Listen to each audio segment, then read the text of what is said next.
Boys in the back. Boys. What is good? We are back with another episode of The Boys in the Back. This time a special Tuesday edition. Normally coming to you on Thursdays, but it's International Fight Week. We got to get to Vegas, so the content schedule is a little bit different this week. I am 1/3 of The Boys in the Back. Connor Burks, joined alongside me. As always, the man, the myth, the legend. How many accolades can you give this guy? It is one. Not enough. One Mr. New York Rick. The greatest of all time. Yeah. Rick with a K, according to Chael Sonnen on X. Shout out to our boy Chael. It goes on and on. The best part of the Chael thing is when he and Ariel were talking about Ilia and Islam, Chael agreed with Ariel, but then said, could not disagree more. Yes. Yesterday, he tweets about my take on Tom Aspinall and Jon Jones. And it's like, this is 100% wrong. And you'll see why when XYZ happens. Agreeing with exactly what I said. He's one of a kind. I love Chael Sonnen. Agreed to a T, the greatest. The final third of the Boys in the Back. Frankie, how you doing back there, man? You're holding down the fort? I'm doing great. The rest of the crew already off to Vegas. You're flying Fridays. solo back there. Yeah, Andy and Jordan already on their way to set up for our live shows from the Venetian, from the studio at the Venetian, Thursday and Friday. We're going to be there live in Vegas for International Fight Week. Hope to see you all there. They may have already landed in Sin City. I think they're right about now. Shout out, Josh and Sally filling in the back, and we got Big Henry on studio. I mean, it's a full house here. It's a big day. It's a big day here at Uncrowned Studios. UFC 317 deep dive. We'll get into all that. Your voicemails, super chats. We got to keep it kind of tight today because we got to catch some flights and we got some other business to attend to. Before we get to that, though, this morning the Albuquerque Journal did post footage on their YouTube channel that they received from the Albuquerque Police Department, which shows portions of a body cam footage from a February 21st crash investigation. Police say that Jon Jones fled the scene of this crime and later threatened a police safety aide over the phone. Jones has been charged with a misdemeanor fleeing the scene of an accident. Since then, Jones' attorney has denied that he was driving the car. We are going to play that footage, that clip in its entirety. It's about 4 minutes long, just so that you can have the full context. Take a look.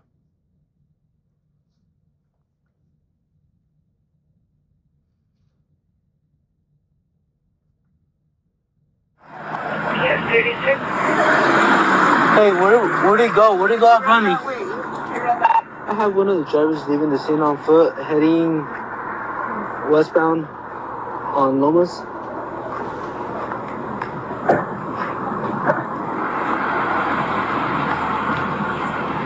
Sure, sir. Hey, they're gonna check you out, okay, man? Unit code almost 82 and 70 over. She's over here. Oh, she has no pants.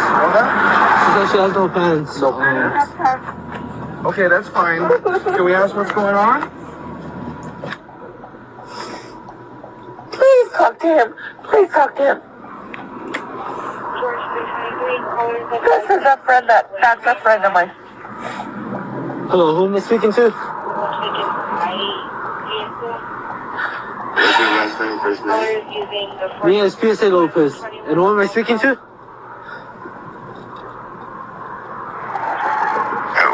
What's your name? PSA Lopez? With the Albuquerque Police Department?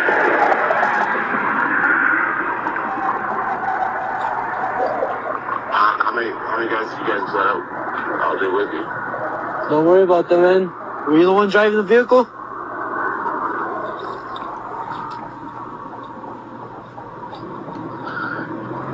My brothers attacked the dreams, sisters, and cell phones.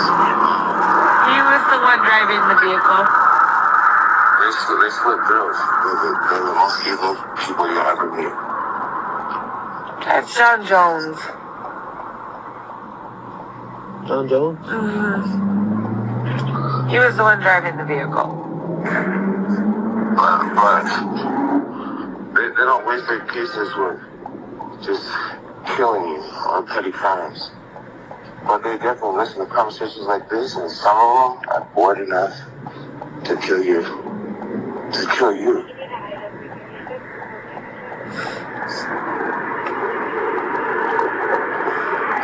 listen.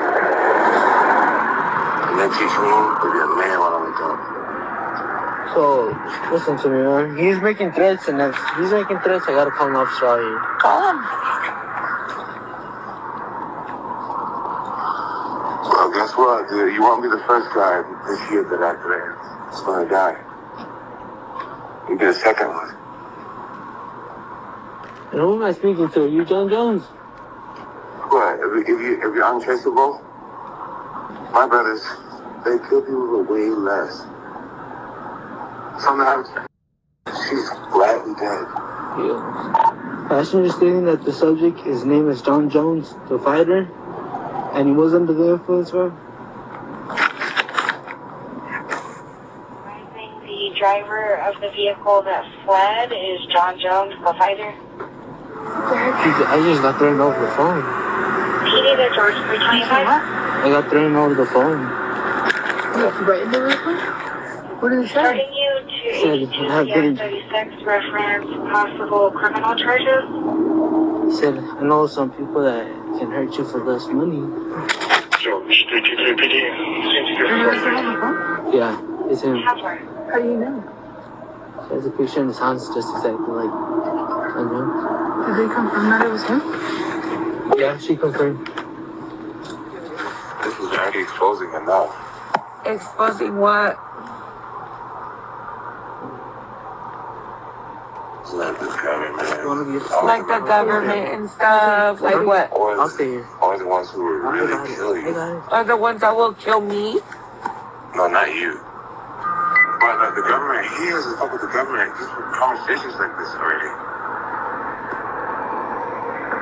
I would imagine. Dude, my phone is 100% aware. Dude, I don't know what the you're talking about. My car is wrecked. If I grab Yeah, this? that's fine. Okay. And who's your friend?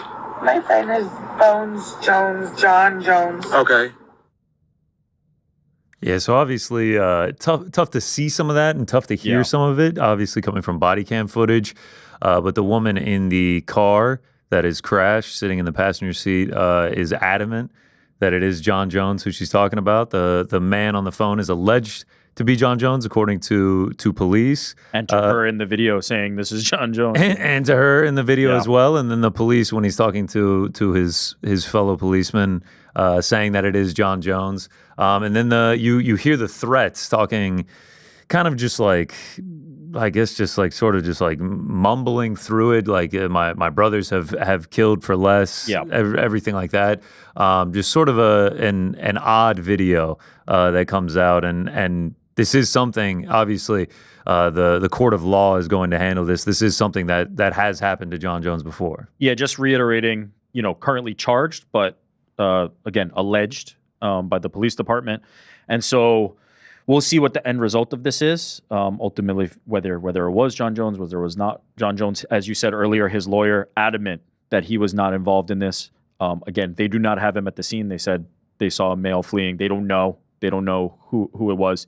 And so all we have is this body cam footage. We have her witness testimony, and if it is Jon Jones that ultimately was the driver of this car, just another unfortunate example of what Jon has been doing throughout his entire run in the public eye, but still at the moment just charges. So we'll see ultimately what this leads to. Yeah, and all we can do is just wait and see what happens in the court of law and whether or not he is convicted of what he's charged with. Yeah.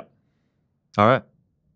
This weekend. Onto more positive news. On to much more positive news surrounding the world of MMA. One of the best cards in a long time, UFC 317 going down in Las Vegas, Nevada this weekend. International Fight Week. We will be in Sin City for it. I absolutely cannot wait. Let's not waste any time. Let's get right into the main event. Ilia Topuria. Look at that main card. Main card is just so good. I'm getting so chills good. just thinking about this. You got right two now. young prospects in Peyton Talbot, Felipe Lima, Benil Dariush, Renato Moicano, two just great fighters. Brandon Royval, Josh Van, banger of all bangers. Then you got Alexandre Pantoja, Kai Kara France, two championship fights, Ilia Topuria, Charles Oliveira. I don't know what to say. I mean, this is you've got the rising superstar in Ilia Topuria, undefeated, has essentially just knocked the biggest names off of his list at featherweight. Yep. Max Holloway, Volkanovski, knocked both of them out. We had never seen Max Holloway knocked out.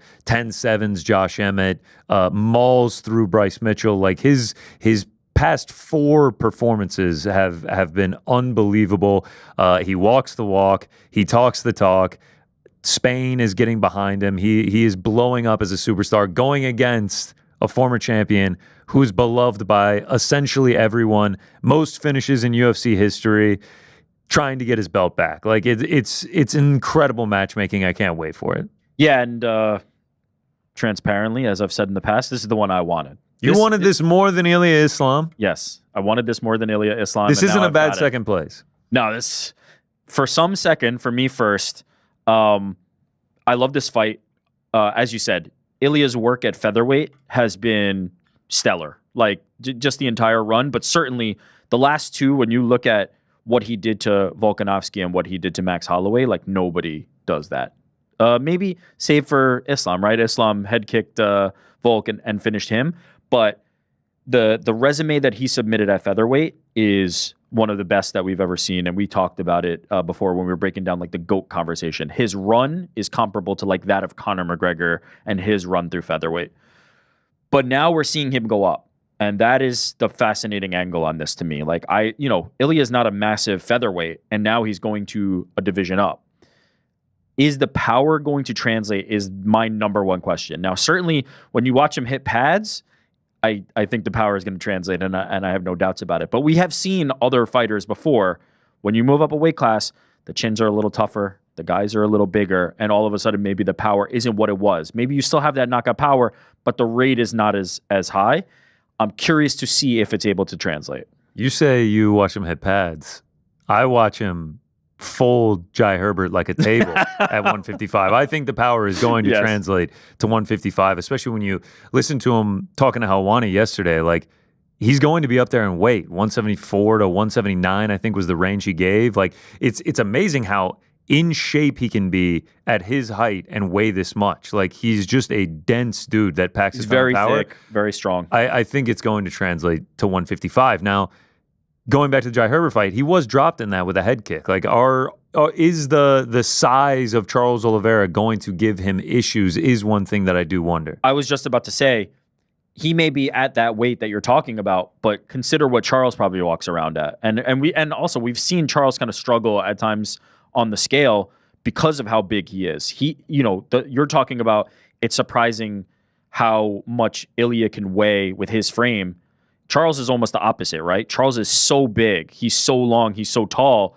It's kind of crazy that he still is able to get down to lightweight at this point. But he's also lean, he's also skinny. I'm just wondering what ultimately that weight disparity ends up being. Like, is it a 10% difference? Is it a 50% difference? That is where I think the margins for this fight are going to be. Because save for a heroic performance by Josh Emmett and somehow not getting nuked by Ilia after Ilia bombed on him for 5 rounds, he's finishing everybody. That's just what Ilia Topuria does. He comes in there and knocks you out, and he doesn't even it doesn't even need to be like his best performance. It doesn't even need to be one-way traffic. Max and Alex had some success against him before the end inevitably came, but it also does feel inevitable. I use the word inevitable very intentionally because it almost feels like he's a Terminator. He is just walking you down. You're going to land some good shots on him, but his chin's just as good as yours, and the power is the disparity. So when he lands, it tends to be the end of the fight, as I said, save for one Josh Emmett performance that was like one of the all-time beatdowns that we saw. Yeah, I think there was a 50-42 scorecard on that one. Ilia was styling. It was. I remember on that one, I was on such a high. I went and got paella the next night. Yeah. I was like, I got to go try some paella. That was such an incredible performance. And you have to note, like, Charles Oliveira finds himself in situations where he gets dropped. Dropped by Islam, obviously lost that fight. Dropped by Gaethje, won that fight. Dropped by Poirier, won that fight. Chandler had him in a bad spot in round 5. It almost looked like he might finish that fight in round 5 back in NYC in November. And Ilia Topuria, like, if he lands on you, it usually isn't you being able to get back up and recover from it.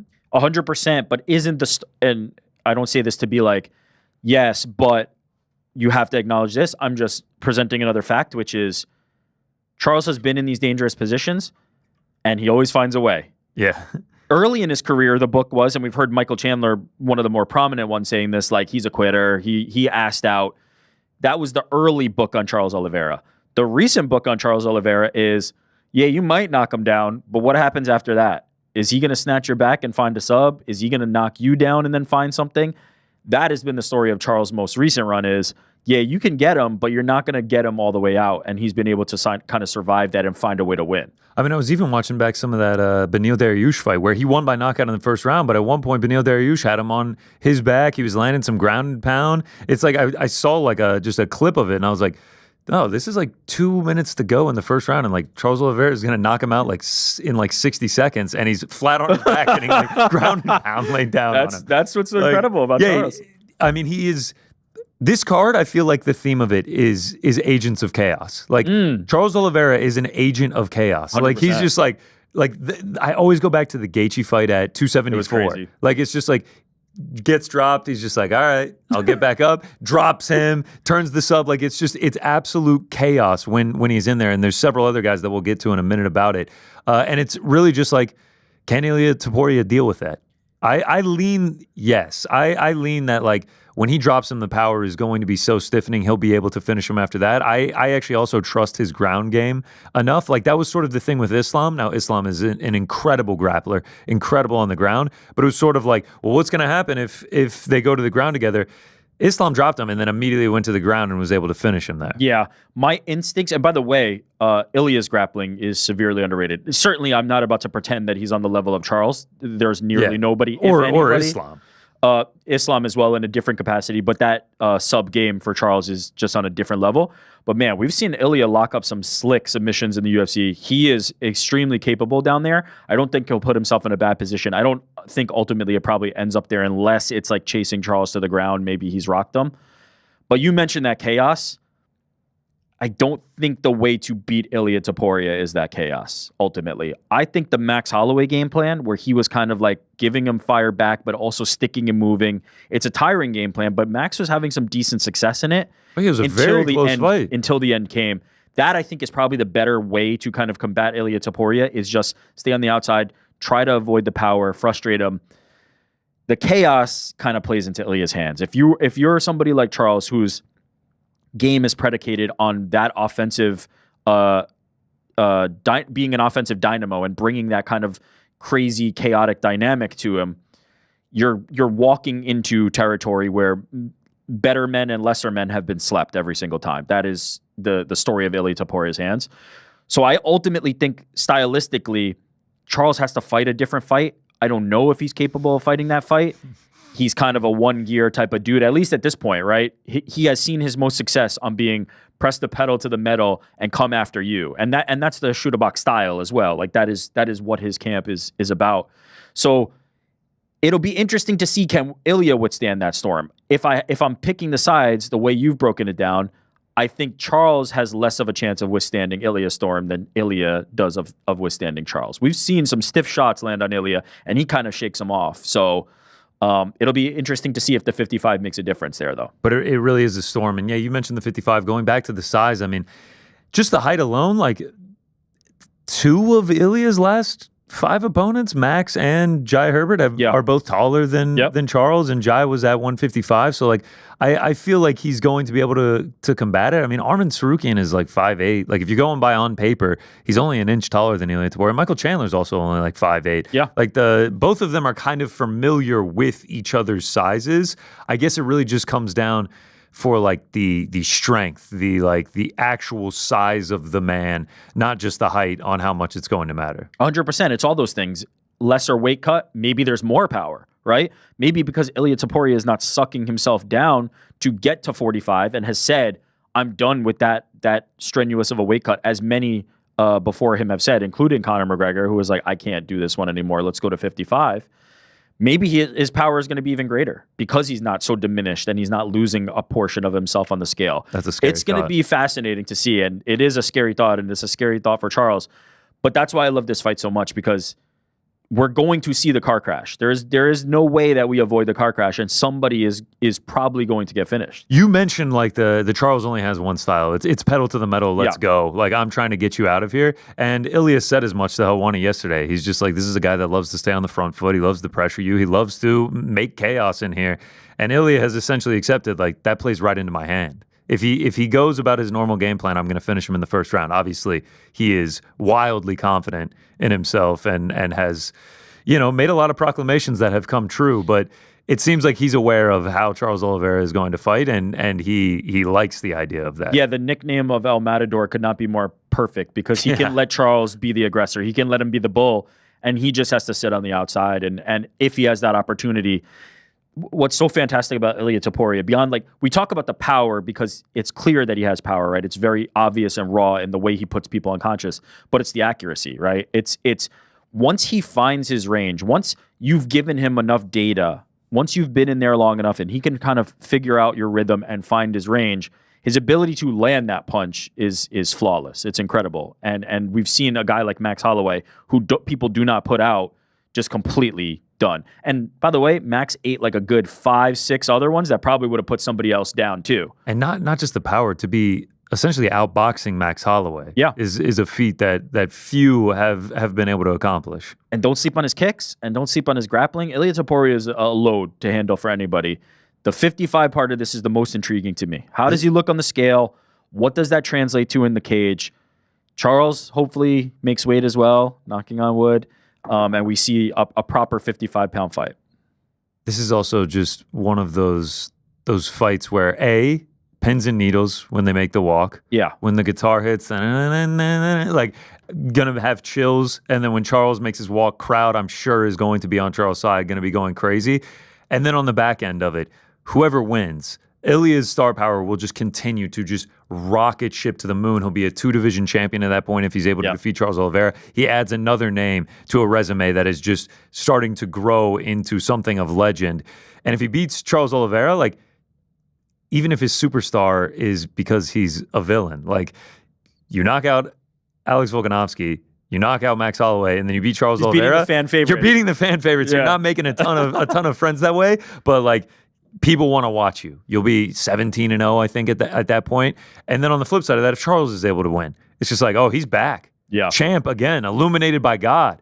And he gives Ilia Topuria his first loss. You thought you were going to come up to 155 and beat me? Nah, I'm the king of this division. Superstar in his own right. It's just the consequences of this fight is incredible. The build up to the fight is incredible. The fact that we're not getting Ilia Islam, to me at this point, is okay because this fight is fantastic. Yeah, I'm in the same place as you.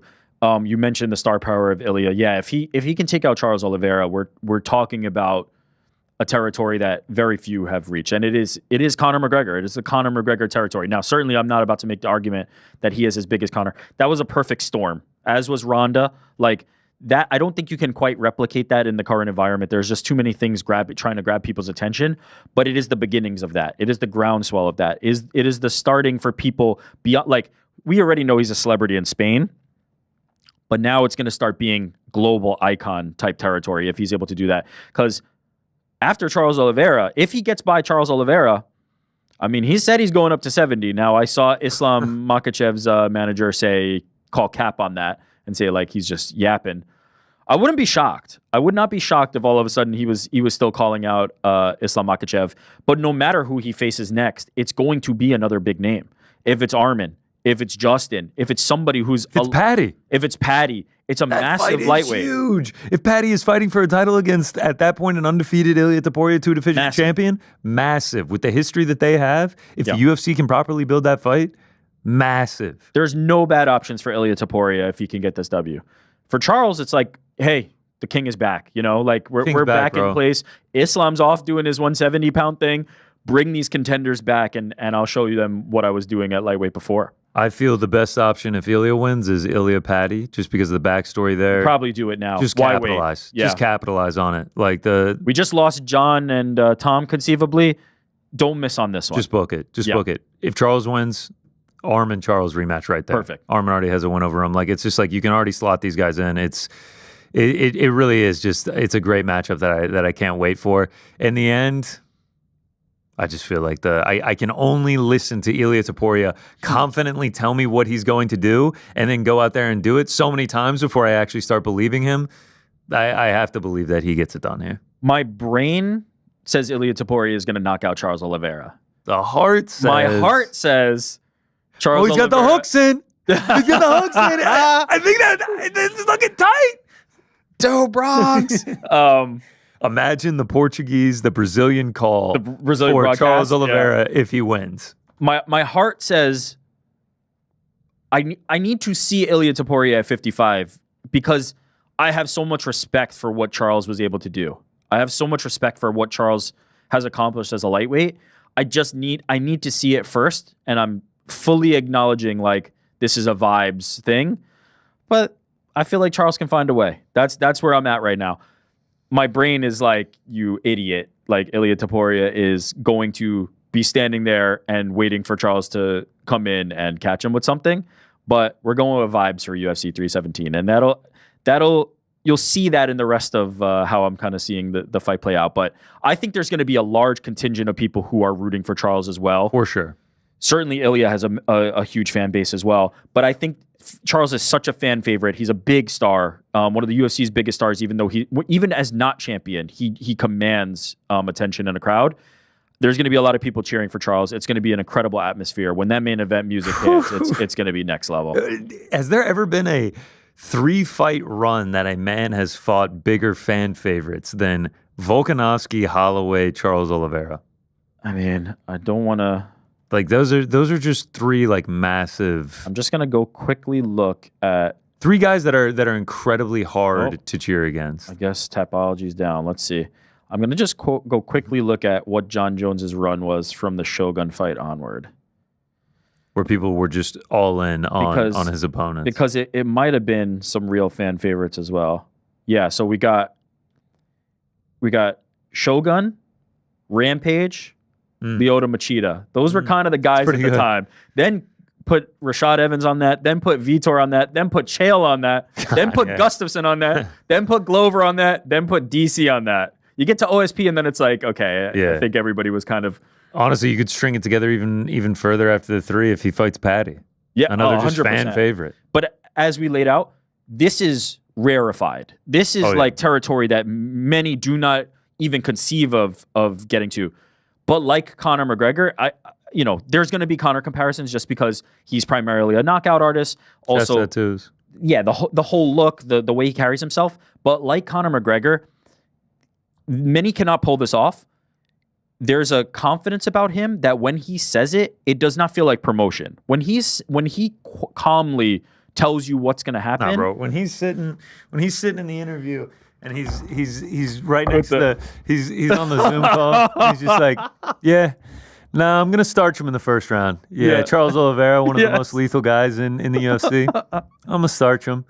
Dance for me, Ariel. Let's dance to your walkout song. Like it truly is just that. It's incredible what the way the air to him, the confidence to him. It's his own confidence, but it also makes you believe.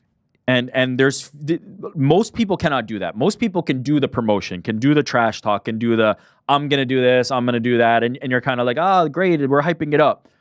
There's a level of you feeling like, even if you have doubts, you start to go, oh shit, he knows something I don't know.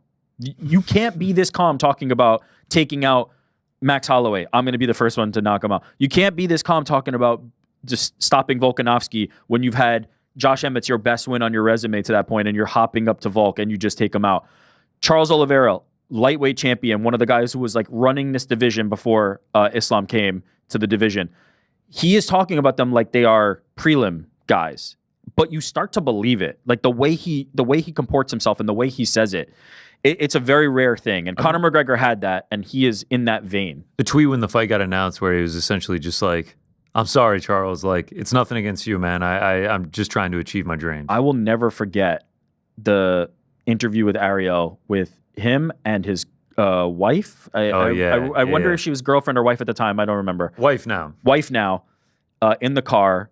And Ariel was talking to her, and she said, "It will not be my man who's like in the hospital or like going home hurt." Basically, something to that effect. That is the coldest shit like I've ever heard in my life, and he continues to kind of up it. The guy drops bars, man. Yeah, he's got something. He's got something. Walks clearly. the walk. He talks the talk. And Charles Oliveira has a chance to just be like, nah, not so fast. You thought. Not so fast. You all thought this was the guy. It's amazing. It's an incredible fight. It's one of my most anticipated of the year. I love it, and I can't wait for it. Cannot wait for that one. Let's go to the co-main event. Alexandre Pantoja taking on, don't blink, Kai Kara France. There's only one place to start with this fight. Pants. We got custom shorts for Alexandre Pantoja. Let's take a look at these bad boys. It's like a dragon design. It's not really like Brazilian themed exactly. No, not. I gotta find the tweet for what it was, but the shorts for Alexandre Pantoja. When many men hits and he makes the walk with these custom shorts, the line's going from like minus 250 to minus 850. Do we have those custom shorts? I think we do. There they are. Power, wisdom, good fortune. He's got like a dragon. I love the black, gold, and red. I think Ilia also does the same. These are fantastic. These are some of the best work from the custom Venom shorts. Yeah, I assume Ilia's are going to be those red. With the bulls on them. Yeah, back to back, two of like the best shorts. Like love Don't Blank, love Kai Kara France. I saw these. I was like, I don't think Pantoja's losing on Saturday. Minus 5,000. I don't think Pantoja's losing. Many men hits, and he's got those shorts on. It truly is. It's gonna be incredible. But to like actually get to the fight itself, the resumes of these guys are just wildly different. Like Kai Kara France is his highest ranked win currently on the rankings is Steve Erceg, who's ranked number 9. He's 1-2 in his last 3. He's 0-2 to Brandon Moreno. He's lost to Brandon Royval. He's lost to Amir Albazi, whereas Pantoja has completely cleared out the division. Any of the top contenders he has fought, he has beat many of them multiple times. He's fought Kai Kara France on tough, beat him there. It's just two guys in very different spots. Now, Pantoja is 35. This is one of the lower weight classes. He is getting older. He does now have, I think, 3 title defenses under his belt. You do wonder how long someone can keep the belt. But, man, where they're at in their careers and the way that Kai Kara France has won, 3 of his last 4 fights, like he has big power for 125. He knocks dudes out. Pantoja has 34 professional fights on his record. He has never been finished one time. If you can't knock him out, you're going to have to go to war with him over 5 rounds, and that's where Pantoja thrives. Yeah, and I just, you've laid out the case perfectly. I just don't see, when you have a fight like Kai Asakura versus Pantoja, you can convince yourself like, oh, this is a new guy, a fresh matchup. We haven't seen something like this. When we're talking about the current crop of flyweights, Kai Kara France included, it's kind of just been there, done that. Like, what more is there to say? Until Pantoja loses a step, this is just on replay for him. This is another guy he already has seen in the octagon and knows he can beat. And most of the time, even if you're a better striker, you probably can't take as many punches clean and not get rocked. Even if you're a better grappler, which at flyweight, maybe there's a few, but like not many. There's not a real easy path to victory against Pantoja. There just really isn't like a way that I see him being vulnerable. Like maybe the chin goes one day, but until that happens, man, you're in for some tough sledding because he's going to keep coming forward. And if you rock him, you get the zombie Pantoja, and that guy's even more dangerous than the regular Pantoja. Yeah, maybe the chin does go one day, and if it was going to go against anyone, especially at flyweight, it would be against Kai Kara France. But like, it's sort of powerful guys before. I was going to say it's sort of one of those things that like I gotta see it before I believe it, and like playing devil's advocate, like the power of Kai Kara France, like 88% takedown defense. So like if Pantoja like can't get it to the ground, if he can't stall up against the cage, if he can't do any clinch work, and it's just strictly striking, like that is a way. He does fight people close as well. Like he's been to a couple splits. But man, yeah, like the cardio, the well-roundedness. Like people always like to be like, oh, he's dog tired, where it's just like we've seen him go 5 rounds countless times now and win those fights. Like he's got the cardio, he's got the pace, he's got the pressure, he's got the well-roundedness. Like he is just a complete mixed martial artist, and he's fighting at his peak right now. The more tired he looks, it seems to be the better he gets. Because not only does he look tired, but you're probably also tired. And he's ready to push the gas for the final 2 rounds. He's a freak, man. And underrated in when you have these conversations about pound for pound. Certainly, I understand because of the weight class he's in, and the smaller guys don't really get to shine a lot of the time. But the dude's a pound for pound great. He's an absolute legend. Not only that, but he's one of the most exciting fighters on the planet. I know, like, I've been beating this drum for a long time. I know you're on board with it. Like, flyweight division in general is kind of on the up right now. They're having some fantastic fights, but he's the head of that snake. Like, he is an absolute beast and an excitement machine. I can't pick against Pants here. Like, I love Pants to Cruz. 7-fight win streak for him. Yeah. Manel Kopp. Well, we're talking about power. Manel Kopp's got power too, right? Yeah. Brandon Moreno, Brandon Royval. All these guys can crack. Yeah. 7-fight win streak. Manel Kopp, Brandon Royval, Alex Perez, Brandon Moreno, Brandon Royval, Steve Erceg, Kaya Sakura. It's just like, and 4 of those were championship bouts. Just like line them up. This run is nasty. I'll take them down. Yeah. It really is something unbelievable. I would be cool with being wrong. I'm a big fan of Kai Kara France. I think he's a very exciting fighter. But man, it's a tall task on Saturday night for him. And none of this matters. Like the idea of like, oh, Kai only has 1 win. He's coming. There's 2 losses before that. It doesn't really matter. He's got the opportunity. Of course. He's got the opportunity of a lifetime right now to take out a long reigning flyweight champion and establish himself. And then all that stuff gets erased. Whatever happened beforehand is gone. It doesn't really matter. So he's got a huge opportunity. I assume it has to be the power, right? If he's going to win this fight, it's going to be he has to clip Pantoja and catch him. His takedown defense is pretty solid too, so I don't imagine it's a world where like he can do what he necessarily did to Kaya Sakura, but grappling for grappling, I'm not taking anybody over Pants at flyweight. You just said the opportunity of a lifetime. Perfect segue to the featured bout of the evening. Brandon Royval taking on Joshua Van. Josh Van stepping back into the octagon just 3 weeks. 3 weeks after beating Bruno Silva at UFC 316. Back-to-back pay-per-view cards for him. This time, he's going to be on the main card. Wow. International Fight Week, Las Vegas, #1 contender. Brandon Royval is his opponent. You win this fight, you're essentially getting a title shot, whether it's against Alexandre Pantoja or maybe if Kai Kara France wins, then Pantoja gets a rematch just because of how many defenses he has. You never know. But like if he wins and then Pantoja wins, there's no one else. #1 contender, fresh face, stylistically pleasing to watch, just a personality that's coming on. Like dreams can come true for Joshua Van on Saturday night. Like this is what you work for. Saturday night, T-Mobile Center. Like it gives me chills just thinking about it for him. Yeah, he's absolutely on the fast track and he deserves it. He's been one of the most exciting guys. As I said, flyweight has been hot right now and putting on some great fights. He's been another one who's like at the forefront of that. And it's no mistake that the UFC tried to get him back in there and on a card where the co-main event is a flyweight title opportunity. It seems like he would be next, right? Obviously, if Pantoja wins and it's Royval, you're kind of in a spot where it's like, I guess we do it again. We're running out of like Pantoja has cleared out this division so thoroughly. Horiguchi would probably be my pick because they've trained together. Horiguchi's fantastic. It's a fresh matchup. But Josh Van feels like the name that would be to the front of the queue if he can get it done against Royval. At that point, he'll become the #1 contender. Now he'll start building a resume for himself. Fresh face, fun to watch. Yeah, I feel like it's just a no-brainer if he's able to get it done. That is much easier said than done against Brandon Royval. I mean, this is another agent of chaos. Like just like Charles Oliveira, he is there to make the fight crazy. He is going to bring the fight to you. He is going to pressure you. He can get finishes. He is going to make the fight wild. I do think I love the patience of Josh Van. I love how collected it feels like he is in there in the striking. Now, I guess the question would be, does it go to the ground?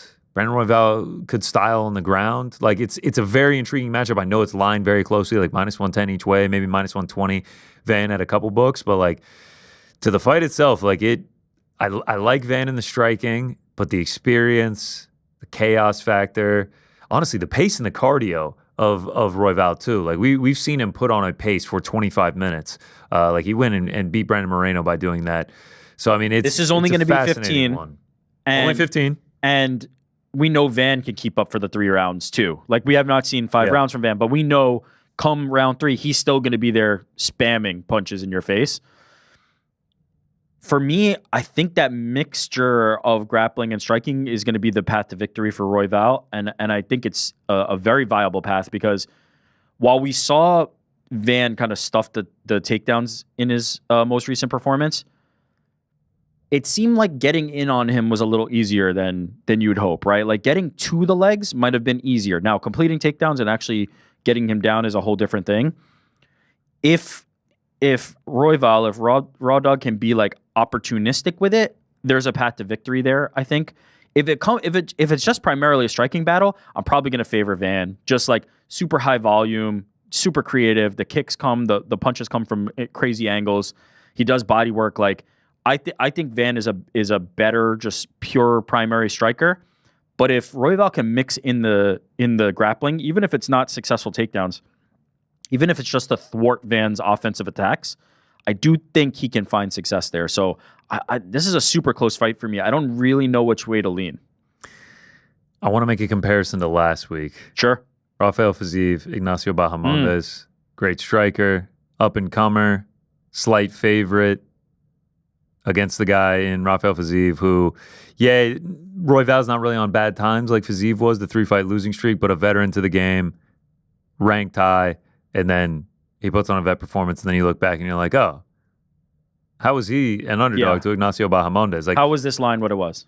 Because Brandon Royval is not Bruno Silva. He is not Ray Saruya. He is not Cody Durden. By the way, I said last fight, I meant the Saruya fight. In the Bruno Silva fight, he didn't have to defend takedowns at all. He was just battering him. Yeah, I mean, he is not Edgar Shirez. He is Brandon Royval. He is a title challenger. He is the #1 contender. He is the elite of the elite at 125. Yeah.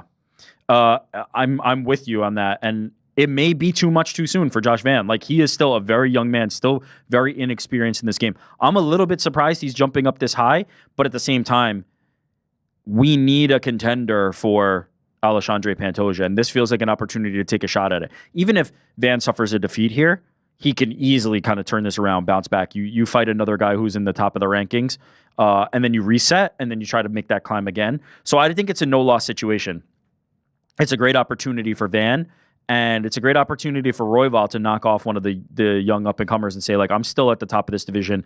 I will not be denied to get back to that title. Royval wins. He goes back, and he's like, Kai, please get it done. Get this guy out of here, man. There's probably every flyweight that is hoping that Pantoja just gets pushed out of the picture. Get this dude out of here. Just speaking from bias, we've been in the Van hive since the Zumagulov fight. It's all vibes for me this year. I'm rooting for. I love Raw Dog, but I'm rooting for Van, the kid from Myanmar. Dreams are made of. Get the title shot. It's Van for me just because I'm riding vibes for 317 and I'm in the Josh Van. In the Josh Van. I like that. We're in Van's van. All right, we keep rolling on the main card. Beneil Dariush taking on Renato Moicano. This fight was booked for UFC 311. Obviously, some things changed. Arman Tsarukyan gets pulled out. Renato Moicano gets pulled in to the title shot against Islam Makhachev. Unfortunately, doesn't work out for him. So they've rebooked this one now, UFC 317. This is just kind of one of those, what Beneil Dariush are we getting here, man? Like, he's been knocked out in his last 2 fights. I think the time off has been good. We haven't seen him since December of 2023. I think maybe even the 6 months longer. Like, he had to fight, he had to train, cut weight, get ready for a fight at 311. So he had to go through that whole process. Now we get to go through it again. I think the time off has been good because if we're getting Beneil Dariush near the peak of his powers, I think he's going to be highly competitive in this fight. This feels like one of the most mirror fights that I can really think of. Like, serviceable striking, but not fantastic striking. Good ground game. Amazing ground game, but not like super takedown heavy, kind of like opportunistic with the grappling. But once down there, like kind of suffocating top game and then hunting subs. And Beneil Dariush 22-6-1, Renato Moicano 26-1. It's like the most mirror I can think of in a long time. I feel like we're gonna get some good scrambles, but I feel like it'll mostly be a striking match. I would assume so, yeah, because it just feels like, why enter the grappling realm? We can kind of just stay on the feet. And then I don't know who wins a kickboxing fight between Moicano and Dariush. Power-wise, I would assume that the power is on the side of Dariush. I would assume. Yeah, I think Dariush has more power, but like Moicano has the volume, just like the unrelenting pressure. Neither, like, I guess Dariush can turn your lights out. Renato's not really like that turn your lights out guy. It's gonna be a good fight though if they put on a scrap. If they come to really go to war, I think it's gonna be a good one. I think we'll see a kickboxing fight. I wouldn't mind Money Moicano getting a dub. How about talk about Money Moicano? Emphasis on the money. How about him in the Kraken crypto commercial? Yeah. We're talking like highly Hollywood produced commercials from Renato Moicano there. He's like, study Bitcoin. Stay with me. Like Bitcoin doesn't have a top because the dollar doesn't have a bottom. Like he's in a real ass commercial. Yeah, I'm a big fan of the late career ascent of Renato Moicano. He's been a great personality for us. Dude, and he's done it himself, like putting on wars in the octagon and then getting the mic time, doing his own thing on his podcast, on his YouTube channel. Yeah, dude. Yeah. And I think that's a lot because of what he's done outside the octagon as well. Yeah, I wouldn't mind hearing another promo, but I also wouldn't mind seeing Beneil Dariush get on track. He was kind of one of those forgotten guys at lightweight where it seemed like for a long time, people were like, hey, this guy could get a title shot. Like, it wouldn't be bad for Beneil to put himself in position. I think Dana White himself was like, he's getting a title shot. And then he kind of faltered right at the finish line. Maybe it was just they held him on the side too long. He could have had the opportunity. But either way, he can right the ship here. Or, I mean, Moicano's kind of been hit or miss. It's been up and down. You know, he has a fantastic performance. Then, you know, he's up against Islam Makhachev, the number one pound-for-pound guy. Not much you can do there. Both of these guys need this if they want to stay like near the top of this division. So I'll be interested to see who it is. Yeah, I lean Moicano. I just feel like he's the fresher guy who's been more active and kind of might find a way. But I wouldn't be surprised to see Dariush. It's razor close for me. Yeah, I mean, like one of Moicano's best assets is just like he'll just outdog game. Yeah, like he's just game and ready to come. Like I mean, Benoit and Jalen Turner, like there were some moments. I mean, the Jalen Turner especially. Yeah, there were some moments of it's just like, oh shit, like this doesn't look good for Renato, and then turns it around. And then obviously Islam, that's just on one day's notice. That's just like an impossible task to conquer. I'll play devil's advocate here since we've been agreed. I'll go Benny D. You go Renato Moicano. Either way, great fight. Looking forward to it. Last one on the main card. We'll talk about first one of the night. Peyton Talbot taking on Felipe Lima. Man, not an easy bounce back after Helwani Barcelos. He was a minus 1,500 against Helwani Barcelos. Gets 30-27.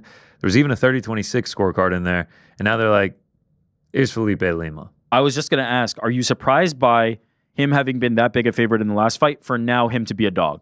No, just because Felipe Lima is very good. I mean, he has a win over Muhammad Naimov. Like he's Miles Johns. He's looked good. Also, he has the grappling. He has the wrestling. We just saw Peyton Talbot struggle with that. Barcelos landed like 8 takedowns, got like 10 minutes of control time. And I also think the fact that minus 1,500 was all on hype. He takes on a vet. 30-26 on one of those scorecards. Like it was one-way traffic. There was no question about it. The books are like, all right, we need to readjust from here. Do you think that it will play out that way? Do you think that Lima will be hunting the takedowns? Do you think that he has seen something in that last fight that he can now exploit? Honestly, I think if he's not getting the takedowns, I think Peyton Talbot is going to have success on the feet. He's got power. He's got insane volume. Like he's putting up like 6.7 significant strikes a minute. Like he gets strikes out there.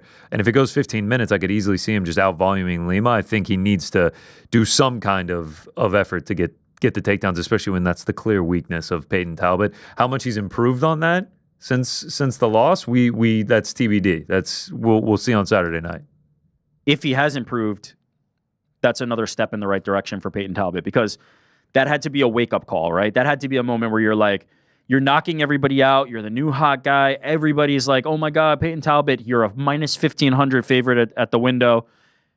Okay, now you've had this moment to go, okay, I'm going to reset here. This is what I need to work on if I want to be a top-level fighter. And if Peyton Talbot wants to go beyond just like that early hype, if he wants to be beyond just like that guy that was a prospect once upon a time, he will have to fix those holes. And I imagine he is smart enough to have done that. I imagine that is what he has focused on primarily for this camp. I like to believe that the first loss for most guys is like a wake-up call of just like, all right, let me chill. Let me take a step back. I don't think Peyton Talbot had like an overinflated ego or an overinflated head or anything. I think Helwani Barcelos was probably just He's little bit too much too soon. Yeah.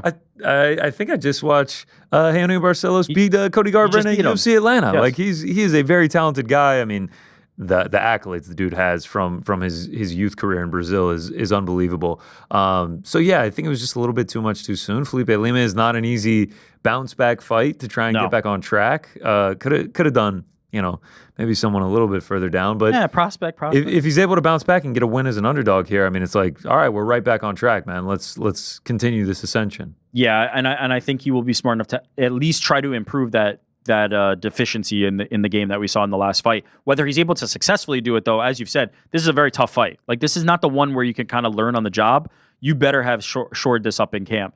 But I agree with you. Like, Peyton Talbot strikes me as a guy who is dedicated to the game and kind of like understands what might need to be done and has aspirations beyond just like, you said it perfectly. The first loss is usually a wake-up call because to that point, you've kind of just been cruising, right? You don't really need to make adjustments if your primary game plan is always working. You don't need to make adjustments. Now he's going to need to make adjustments. He may even need to make adjustments in the middle of this fight, and that's going to be interesting to see how Peyton Talbot performs. I'm really excited for this one because I'm excited. Either outcome to me establishes a new guy that I'm going to be very excited about. Fascinating main card. Can we get the graphic up? The 5-pack of fights on this main card. Whatever you think of the rest of the card is a moot point. The 5 fights on this main card are fantastic. Peyton Talbot, Felipe Lima, Benil Dariush, Renato Moicano, Brandon Royval, Josh Van, Alexandre Pantoja, Kai Kara France, Ilia Topuria, Charles Dubronx, Oliveira. I mean, this is it. you might as well call it a butcher shop with how much is at stake here. Got him. Well done. I had like a cue there. Very excited for the main card. And you can watch it with us. We will be in Las Vegas, Nevada, but we will still be doing a watch party on Saturday night, 9:45 Eastern Standard. As always, we will be there. We'll be watch it with the boys. We'll be reacting to everything. Watch it with the boys. Let's whip around the prelims here quickly. Jack Hermanson, RoboCop, Gregory Rodriguez. When's the last time Jack fought? Is this first one since Joe Pyfer? I was gonna say February of 2024. Yeah, it's been a minute. I'm glad to see Jack back. Yeah, dude. I mean, to me, this fight goes one of two ways. Rodriguez clips him and puts him out. Yeah. Or it's the Joe Pyfer fight. 100%. The Chris Curtis fight. Jack Hermanson has fought this fight before. Yes. Dude with big power that he can just be more technical than. He's tougher. Hang on the outside, be tough. Better cardio. It's just one of two ways for me. He either gets starched or I think he wins in a 15-minute decision. Exactly right. He's tougher than you, and then when it gets into deep waters, he is more technical. He finds a way, especially on the ground, where he's kind of suffocating. Hermanson's a dog, man. So it's going to be interesting to see. Just like the definition of a vet. Like 100%. It's just like this guy is just a veteran. He just knows Dalby, what he's doing in there. Hermanson. There's these guys who just like by their sheer toughness and experience in the cage, they're going to find a way to win a fight. I will say, though, the power of RoboCop always is frightening, especially early on. How many miles can we get on Jack Hermanson before you can't hold up to the power that RoboCop is bringing? I favor RoboCop, but it's one of those that you're going to be like, oh, Jack Hermanson won 29-28 after dropping the first round? For sure. Yeah, 100%. Jack Hermanson sitting at plus 178. What's Jack Hermanson by decision? Plus 280? That's a tasty little nibble right there. Plus 280 Jack Hermanson decision. 29-28 Hermanson's going to hit like crack. I wonder if we could get a Jack Hermanson decision only plus money. We'll see. I think that's a good one. This is also this is RoboCop's, I'd say, toughest test other than the Cannonier fight, which unfortunately he came up short in, but that's a good one. Hyder Emil, Jose Delgado. Our third agent of chaos. Hyder. Like, we're just here to fight, man. We're here to scrap. It's going to be fantastic. And then on the other side, Delgado, all 9 of his wins are by finish. Like, this just has the makings of one of those ones where it's just like, these dudes are gonna bang it out. Every time I see or hear the name Hyder Emil, I picture him throwing a 50-punch combination. Yeah. Just spam Tekken moves, throwing the craziest what Nicholas shit. Mota did last week, just the like that is head Hyder kick Emil. into punch. Like, I love Hyder Emil, Agent of Chaos, The Hurricane. 11-0. I think he's a little older than you would expect for an 11-0 prospect, though. Unless despite I'm the undefeated 11-0, he's a plus 150 to Delgado. I mean, as should be respected, 9-1. Hyder Emil, 35. Yeah. So even though he's only got 11 pro fights and pro wins, he's up there in terms of age and experience. Like this is the time if we're gonna break through. But yeah, he's got a tough test ahead of him. Yeah, it's gonna be a good one. That's one of those ones that you got to circle on. It's just like, oh, it's about to start. Like, all right, let me sit my 100%. ass down. I got to be in front of the TV for this one. Keep it rolling to the next one. Viviana Araujo taking on Tracy Cortez. 19 combined fights The last 19 combined fights between these two have all gone to a decision. Yeah, I mean, I expect another one like that. One finish at the UFC level between the two. It feels like this is the one that won't go to a decision. You don't think so? Nah, it's going to a decision. Oh, okay. I feel like it's going to a decision. Tracy Cortez is a pretty big favorite, but man, I'm a little surprised.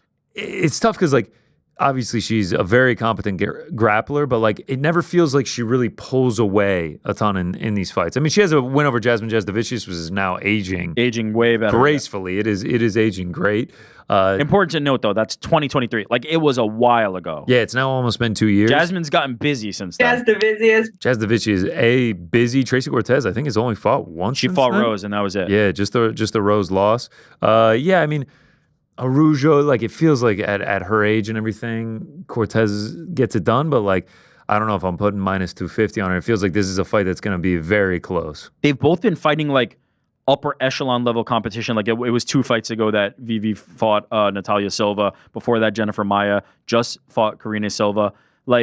This feels like an appropriate level of matching. I'm surprised that I would favor this. I would line this maybe closer to even. Maybe there's some value on Vivi, but athleticism wise, you have to imagine that Cortez is going to be in on the wrestling and have the advantage there.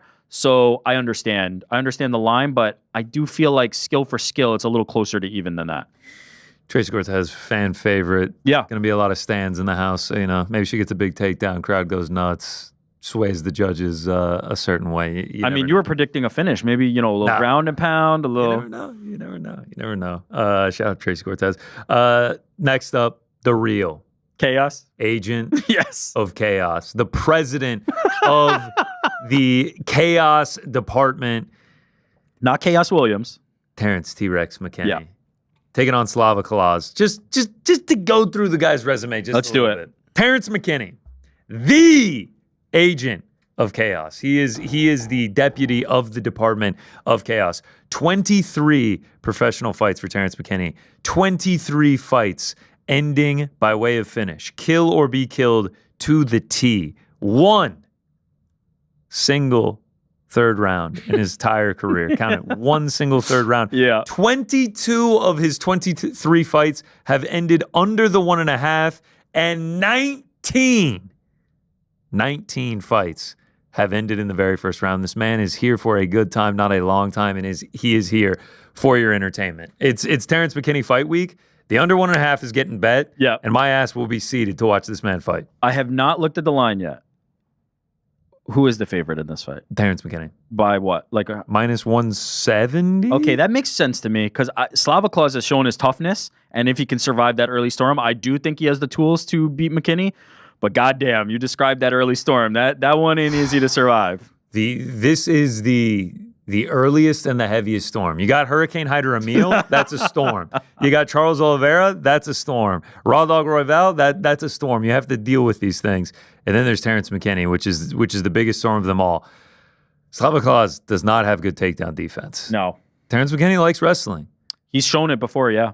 Slava Claus doesn't really get finished. He doesn't get choked out or anything like that. But I wonder if ground and pound is an option. It's just it's kind of like you just sort of let T-Rex loose and just see what happens. And he either finishes the other dude or he probably gets finished. That's just how it goes. Yeah, and the almost Edmund Shabazian method. Almost exclusively happens in the first round. Yeah.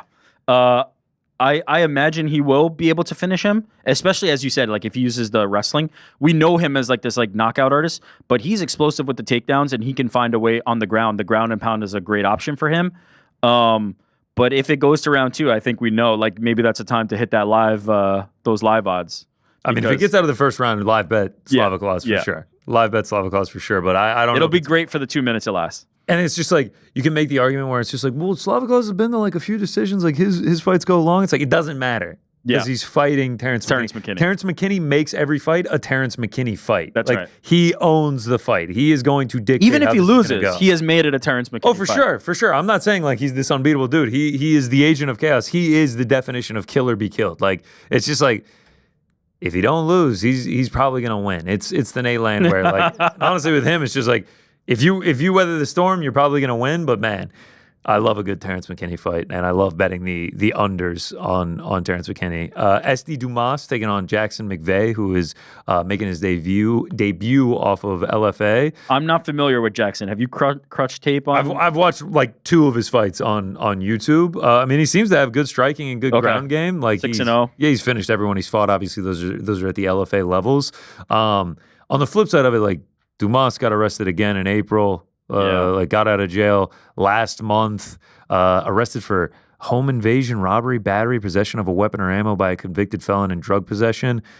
He's been arrested. It's been in and out like every time. Many times in his career. He hasn't had that much success in the octagon. It doesn't feel like he's fully focused on his career. Going up against a guy who's getting a chance of a lifetime, who seems to be a very competent fighter. I have to lean with Jackson McVeigh to get it done. I trust. 2 more on here. Jonata Denise versus Alvin Hines. Alvin Hines has not been fighting the best of competition leading into this one. I know it's been on LFA, but like the Mecca 24 fight, it's like 4-1, 2-0, 3-4, 2-1. Not guys with much competition. I feel like I lean Denise in that one.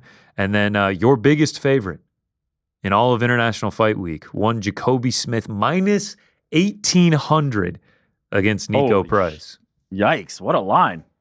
So we talked about like Kevin Lee last week. Yeah. And we were like, no, there wasn't. He got finished in the first round. I first saw this and I was like, Nico Price plus 1,000 against dog. Yeah, against like Jacoby Smith. I know he's 10-0, but like he's only got the Contender Series in the UFC. In my opinion, this is going to go very similar to the Kevin Lee one. It's just going to be like, oh, it turns out there wasn't any value on Nico Price. He got finished in the first round. I mean, Nico Price has been knocked out, in 5 times in his UFC career? 5 times in his UFC career against the guy in Jacoby Smith who's got massive power. You convince yourself on those like dogs to take a flyer. Like, look at this price tag. Yeah. I feel like there's a thing that happens. It's almost like a psychological effect. I can't prove it. I don't know if it's true or not, but I believe it to be true. Whoever you took a flyer on loses. If you didn't take it, it would have won. And then somebody else, they all lose as well. Nobody has ever won those flyers on the plus 900 guy. It never happens. They've never actually won that. And that wouldn't even make sense because certainly somebody would have had to take it the one time they won. No, if they bet on it, it actually lost. There's never been a winner on that plus 900, plus 1,000 ticket. It's never happened. I'm waiting for the Charles Oliveira plus 375, Kai Kara France plus 212, Alvin Hines plus 255 parlay, and then 4th leg Jacoby Smith minus 1,800. I'm looking forward to that, to getting that in big hitters next week. Just like underdog, and we might as well lob in the Jacoby Smith minus 1,800 as the parlay. That is in reference to a little sweetener. That one time we got the like 8-leg underdog Cyborg, parlay, and then they threw in Cyborg minus 2,000. It was Cyborg. They did that, but they also did Cyborg and Mike Jackson. Yes. It was Cyborg and Mike Jackson plus 1,400, Chris Cyborg minus 2,000 on the parlay. All right, that is UFC 317. That is International Fight Week. It is a fantastic card. I'm very much looking forward to this weekend. I'm very much looking forward to being out in Las Vegas. I think the energy is going to be high. UFC X, Ariel Helwani shows, left, right, and center Thursday, Friday, and Monday, a watch party. Can't wait for all of that. I did mention parlays and bets, though. Let's run through mine real quick. Let's do the recap first. Last week, UFC Baku, a good week. And honestly, it was just short of being a great week if there was a finish in the main event. But finish up over 5 units, 52.1 overall. Not bad. Not bad. Unfortunately, the Parlay Pals, 3 for 4 gotta be like the second or third week in a row. Frank played the sad clown horn on himself. I respect it. I hate to be that guy, man. I'm putting up the greens week after week, yet we just keep finding ourselves in the negatives. This week, I don't know what the hell happened. This week we bounce back. This week we get it done on International Fight Week. We have to do it. Last time we were in Vegas, we hit. This time we're in Vegas, we hit. I've already gotten Petesy's pick. He's actually going with PFL. He's taking a page out of Rick's book and going with PFL. He's going with UK's very own Fabian Edwards. Makes sense. He's a big favorite, right? Yeah, big favorite, like minus 580. And then I'll throw in the randomizer here. Rest of us. Frank, you'll go first. Rick second. Then I will go third. Cool. All right. Well, I am inspired by the little, preview that we got. So I'm going to take Royval and Van. I'm going to have them go over 1.5 rounds. Oh, nice. Yeah, Nice. I feel very good about this. Very good. So good. Okay, that's a guaranteed winner from Frank. I actually like feel it. better about this than I did Oban, and Oban had great odds. Yeah, not a great performance. Fucking hell. It's mine, right? Yeah, you're up, bro. Easy. Pants. Oh, Pantoja. pants. Co-main. Give it to me. Pants. Pants. Let's go. Done. Are we ordering the custom shorts? Bopping I'm not around? ordering the custom shorts, but I'm riding. I saw those like a potential leak. I don't know if it's real or not. Nah. Of the Shavkat custom Nah. shorts. Those come out. I might have to They place posted, order. they deleted. With the Kazakhstani sun on it, those might have to get ordered. Imagine I pull up to the gym in NYC in my custom Shavkat shorts. All right, that comes to me. Main event. I will go with El Matador, Ilia Topuria. I mean, he can only speak so confidently before I believe him, and this is the time that I do. Ilia Topuria gets it done, and new lightweight champion of the world, 2-division champion. That is the pick, and that is the parlay. Only plus 145. Not as good of odds as last Is week. that enough to get us to the green? No. Yeah. Simple math. I mean, we're down 3 units. But listen, man, we were right on the precipice. We were about to get it, but then PT picked Joaquin Buckley, so we lost it. We just got to claw our way back. We just got to brick by brick build it back up. We will get there. Now let's do my picks. I'm actually trying to go for 4 weeks in a row. I'm trying to have a perfect June in terms of profitable weeks. Did it on 316, did it slight on Atlanta, and did it on Baku. Let's begin. First up, Jackson McVeigh. I'm going to take him to beat Esti Dumas. Just don't really like where Esti Dumas is at in his fight career, and I like the finishing capabilities of one Jackson McVeigh. Next up, Emil Delgado, under 2.5. Delgado, all his wins are by finish. Emil, an agent of chaos. This one's going to be insane. So I'm going to go with the under. Either way, it's going to be a fan's paradise. The crowd should go crazy for that one. Next up, I'm taking Josh Van. Shout out Get to it the done. A young little cat. bit of bias. I'll admit, a little bit of bias here. We are in Van's van. We're in the van. On this podcast, on this program. We do support one Josh Van. But I'm going to say in the fire, in the chaos, he stays calm, he stays cool, he stays collected. He doesn't go down to the ground, and the striking shows off, and he gets it done. Next up, Benny D. I'm going to take 1 unit on the dog here. I'm going to say that we get an old school Benny D performance. I like the power on his side against the Nato Moicano, so I will take his money line. And then one of my bigger bets in a long time. Took this one a couple weeks ago. Ilia Topuria inside the distance. Took him at minus 170. Took him again at minus 180. I just think if he wins, it will be inside the distance against a guy like Charles Oliveira. His finishing capabilities and just the way Charles Oliveira fights go, I think if Ilia Topuria gets it done, it's inside the distance. So I'm taking a minus 500 down to around a minus 175. Then a couple of parlays. Jacoby Smith, Nico Price under 1.5, and then it's unplayable. Minus 225, minus 230 is a single, but I had to get the McKinney under 1.5 and McKinney Borshev under 1.5. My favorite bet in all of sports is Terrence McKinney unders. And then lastly, I saw the pants on pants. I saw the custom shorts. I said, this man ain't losing. Love Kai Kara France. Love Don't Blink. But I also love Pantoja. Saw those pants. Once many men hits. The van and the pants. The van and the pants. And those are the picks for UFC 317 International Fight Week. We are just 4 short days away. After talking that through, I'm even more excited. I'm very excited. I'm chomping at the bit to touch down in Sin City. So much so that we gotta get out of here because we gotta hop on a plane.